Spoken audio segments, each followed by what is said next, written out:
All right, guys, it's time. It's story time once again. So, I've been a mail carrier for about 10 years now, and I've been through several different things, man, as a brand new carrier. But today, I want to share a story with you guys surrounding workplace drama, okay? Because you already know we are around the same people every single day. And for the most part, we are around the same group of people more than we're around the people that we live with. It's almost like we live at work and we take a break at home and then we come back and live at work. So this is how things go when you're at the Postal Service, especially as a brand new carrier. So one of the things that I've noticed in my office in the early days was favoritism. Okay. To no surprise, of course, I know you guys, it's favoritism everywhere, right? So certain people, depending on if the supervisor likes your personality or if you're the type of person that likes to go to the supervisor and basically create a blackmail situation on your own self, because telling the supervisor everything about your own personal business and emotions is a no-no, okay? But if you're the type of person that the supervisor feels is going to be reliable in a way that they can take advantage of you, you may get some favoritism, okay? Because most of the time it's the carriers that seem to be a little bit more strong-minded and reserved.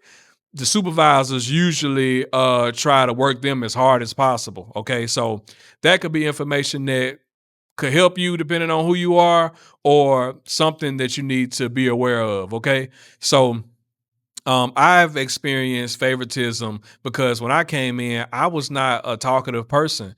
I did talk to a few of the carriers, but I had this stigma in my mind. Hopefully, that's the right word, that I should avoid the supervisors as much as I can and only confide in the union representatives because I knew that they would have my back. So I didn't communicate a whole lot with the postmasters or the supervisor. Okay. They came and they asked me questions. They told me what to do. And I ended up getting some of the hardest routes in the post office starting off. But luckily, of course, you guys know that I was able to hold down the same route for a period of time. So I didn't experience too much runaround as far as that goes. But of course, you guys know that I was going fast and I had to help 2 and 3 carriers out every single day after I finished my own route. There were other CCAs that were there that received favoritism.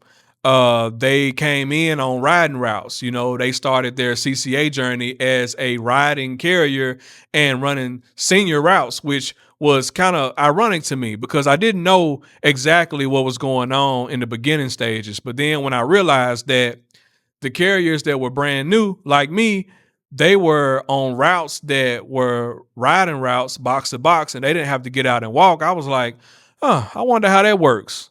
And I wonder if I'll ever be able to get that route or that opportunity. But for the most part, I didn't get it. I didn't get it, guys. Like, while I was a CCA, I ran riding routes a few times, a handful of times, but majority of the time, y'all, I was walking loops and doing dismount. So favoritism is a real thing in the post office. And I know it probably depends on what office you're in, but I've talked to other carriers as well, and they say the same thing. So you can trust me on that. So on top of the favoritism, of course, when there is favoritism in the office or anywhere that you work, there's also going to be workroom gossip. Okay. So um there's always this one carrier that knows everybody's business and background story.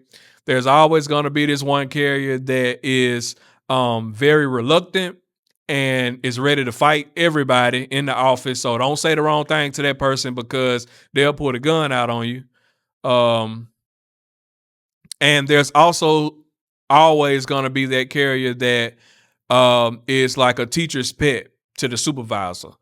So with that type of dynamic, there's room for gossip. If any of your business has been well known in the city that you live in, and some of those people know you personally, of course, they're going to introduce you using all of those things that they know about you already. So they'll say, hey, oh, that's that girl that got 5 baby daddies, or that's that man that filed for bankruptcy and going through a hard divorce, So they'll try to tell other people your business before you're able to come in and tell them personally what you got going on, if you decide to disclose that information. But the gossip, man, I'm gonna tell y'all about the gossip. I'm gonna tell y'all the story because, for one, this arm getting tired, so I had to switch.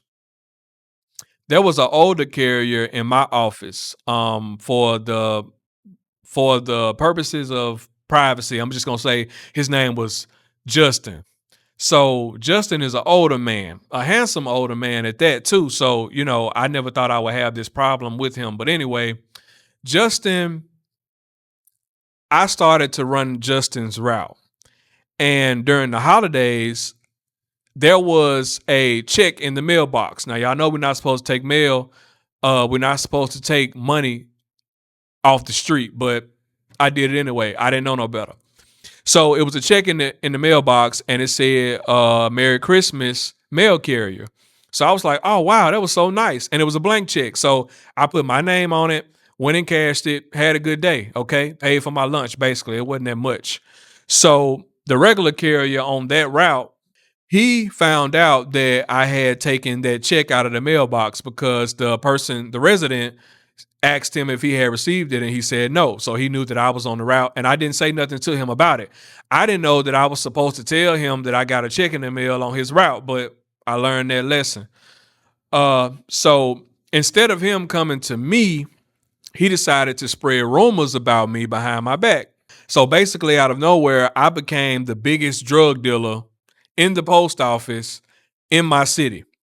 I was delivering drugs, I was selling drugs out of the truck, all kind of things he was saying about me. And he was also telling the people on the route, the residents, he was telling them that I was untrustworthy, don't trust him, he steals packages, all kind of things. Okay. So I started to notice that the people on that particular route, on Justin's route, they stopped putting their outgoing mail out in the box for me to grab to take back to the post office. And also, some of them, they would ride up to the truck and look in the truck and see if it was me. And then I would say, hey, how you doing? You got something for me? And they would say, no, no, no. We'll wait till Justin comes back. And I was like, oh man, that's so strange. Like, usually these same people are happy and they're smiling and they're giving me the outgoing mail, no problems. And so I noticed that. And then another day, there's this notorious crook on the route. She's a female, and she does Amazon scams, basically. So she pulled up on me one day and she said, "Hey, you stole some headphones from me." And I was like, no, I would never steal anything. And she said, no, I'm on the phone with Amazon right now, and I need you to tell them that you stole my package and they need to give me a refund or send me a new pair. So I said, what kind of headphones were they? And she said they were AirPods. And when I looked up at her, she had a pair of AirPods in her ear. And I said, ma'am, you have a pair of AirPods in your ear. Are those the ones that you're referring to? She rolled up her window and pulled off. Okay. And so I just thought that was really strange. I said, it's crazy how much of a scammer she is, but I didn't realize that that same carrier also was talking to her and telling her that I steal packages. So she felt like she had a reason to blame me for something in order to get some kind of gain from Amazon in that moment. I didn't realize that then, but it all started to make sense after a while. So anyway, later on, I found out that that same mail carrier also went to my apartment complex and he was delivering mail. He went to my apartment manager and told my apartment manager that I had drugs in my apartment. Now, mind you guys, my son lives there too, okay? And my wife now, but she was my girlfriend back then. They all live there. And so he was trying to get the apartment manager to raid my apartment and or evict me because I'm a big drug dealer. So anyway, my girlfriend at the time, she happened to walk in while the guy was talking to the apartment manager, and she overheard the conversation. She told the apartment manager that Justin was lying because we don't have drugs in our home. And luckily, the apartment manager at the time, he had an Echo Dot.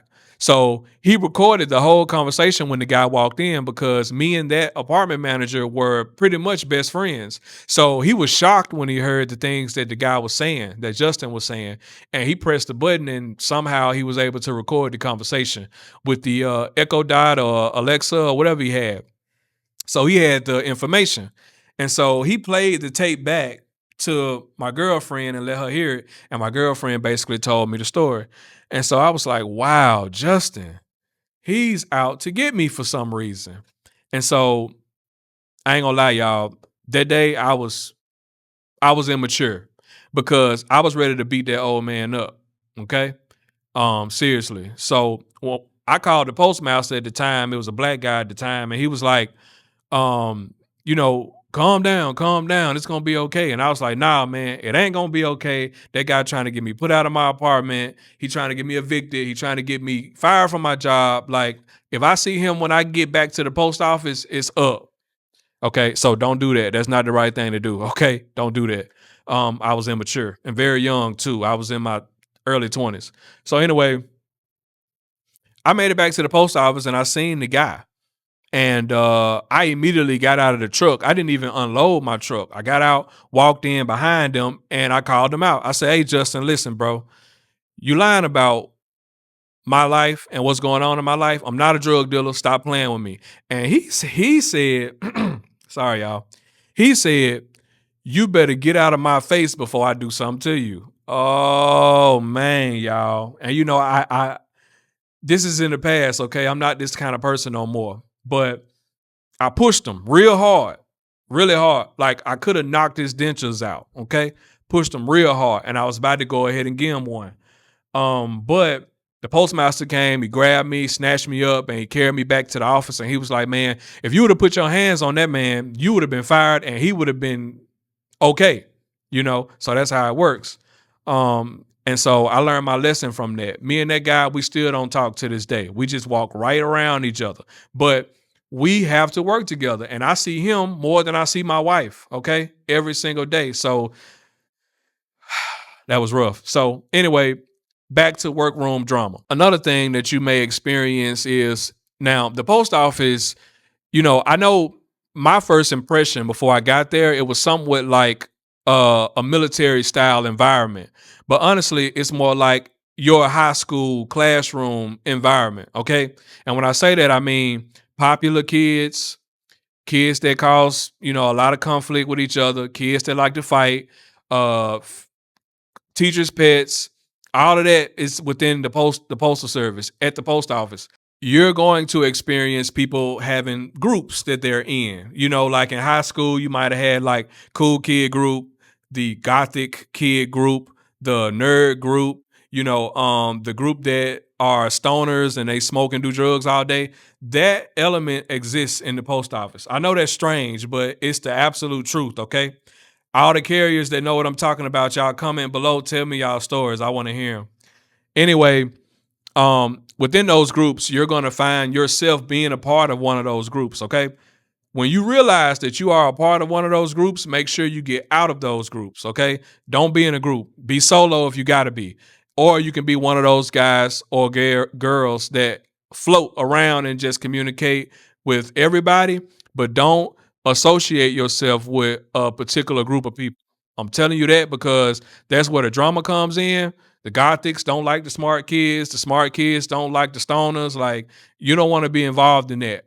I'm telling you right now that if you're a solo person and you are your own group, you'll survive a lot longer with a lot less drama at the post office, man. I'm telling you. Because as long as you don't go around telling everybody your personal life, your personal business, your emotions, come in there every day the same way. Do your job, laugh a little bit, do your job, go home. Don't get involved with all the social stuff that's going on in the post office, man. Be really light with that, okay? That's going to include my story time. I just wanted to give y'all something real quick, but it's really a serious situation. It's a serious matter, you guys, okay? So like this video, subscribe. I hope you guys learned something about the Postal Service that you didn't know today. And I love y'all, man. Thank y'all for the support. I really appreciate it, okay? It's Express Mail. Y'all have a good day.